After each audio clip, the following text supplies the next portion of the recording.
ছাত্র জনতার অভ্যুত্থানে প্রায় ৬.৫ মাস আগে ক্ষমতাচ্যুত আওয়ামী লীগ কর্মসূচির মাধ্যমে আবার রাজনীতিতে ফেরার চেষ্টা করছে। দলের অধিকাংশ নেতাকর্মী দেশে বিদেশে আত্মগোপনে থাকলেও দলটির ফেসবুক পেজ থেকে আগামী মঙ্গলবার হরতালের ডাক দেওয়া হয়েছে।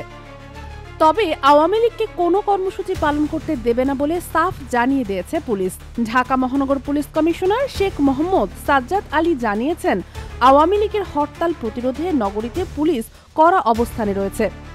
ঢাকাবাসীকে আশ্বস্ত করে নগর পুলিশের এই প্রধান বলেন, আপনারা আতঙ্কিত হবেন না, তাদের হরতালে কিছুই হবে না। সোমবার বিকেলে উপ পুলিশ কমিশনার তেজগাঁও বিভাগের সংস্কারকৃত কার্যালয়ের উদ্বোধনের পর সাংবাদিকদের সঙ্গে আলাপ করেন ডিএমপি কমিশনার। আওয়ামী লীগের ফেসবুক পেজে ডাকা হরতাল নিয়ে পুলিশের প্রস্তুতি সম্পর্কে জানতে চাইলে তিনি বলেন, সব প্রস্তুতি আছে, পুলিশের অতিরিক্ত ফোর্স মাঠে আছে, বাড়তি নিরাপত্তা ব্যবস্থা থাকবে, কোনো কিছুতে নগরবাসী আতঙ্কিত হবেন না, খারাপ কোনো কিছু ঘটবে না। Sheikh Masuma, daily hour, Bangladesh.